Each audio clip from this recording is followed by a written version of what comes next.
कथार अच्छी भगवान जहाँ करती प्राणीर मंगल पाई। हाय मु रिंकू नायक आपको स्वागत करुँ मो यूट्यूब चैनल मु जानी को। हेलो फ्रेंड, आज कहानी गोटे राजा एवं तांकर भगवान विश्वासी महामंत्रीकर एक खास विश्वास थिला जे भगवान जहाँ भी करती प्राणीर मंगल पाए।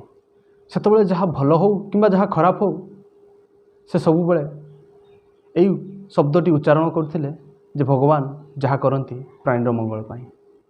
गोटे दिन हठात राजा सहित बुलू बुलू राजांकर कबाटर आंगुठी छिंडीगला। कबाटर आंगुठीटा लगी जो छिंडीगला से महामंत्री पार्टी बाहरी आसला भगवान जहाँ करती प्राणीर मंगल पाए। से महाराजा को बहुत राग है। से सांगे सांगे जाई तांको कारीगर रे बंदी करने आदेश देते कहले महामंत्री को बंद कर। मो आंगुठी छिंडीगला तथापि से कहते भगवान जहाँ करती प्राणीर मंगल पाए। यह निर्देश क्रमे महामंत्री को कारागार रे बंदी कर दिगला एवं तापरे महाराज दिने शिकार करने गले।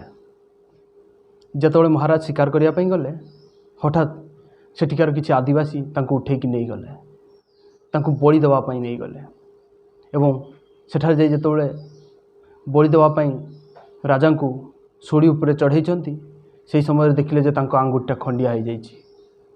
आदिवासी मतरे खंडिया लोक बलि दियंती नहीं, तेणुकर से राजा को छाड़ीदेले।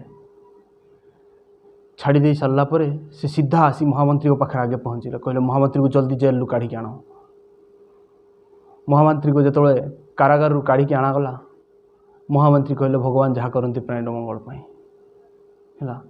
से समय महाराज गोटे प्रश्न पचारे महामंत्री मो सहित तो भगवान मंगल कले, तुमर कौन मंगल है कारागार भितर रही। महामंत्री से कहले राजा को महाराज जदि आप मत कारागार में रखी न था ताहले आप जो शिकार करने जाइए आपण सहित जाइए। आपणकर आंगुठी छिंडीगला बोली आपण को से छाड़ी दे था, बाकी रही मुझे बड़ी पड़ जाती। आपण मत कारागार में रखी मो जीवन रक्षा कले, से मुझे भगवान जहाँ करती प्राणीर मंगल पाए। श्रोता बंधु, आपण मैंने एठारू कौन शिखिले?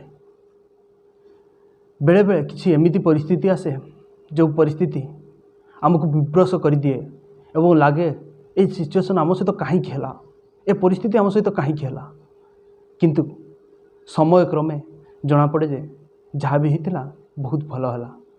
से जिनसटी मो इच्छा विरोध में होता किंतु बहुत भल है।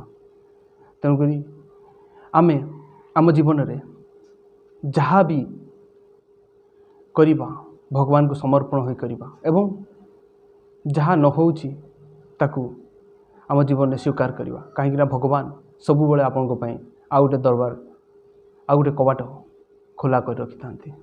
धन्यवाद। जय जगन्नाथ।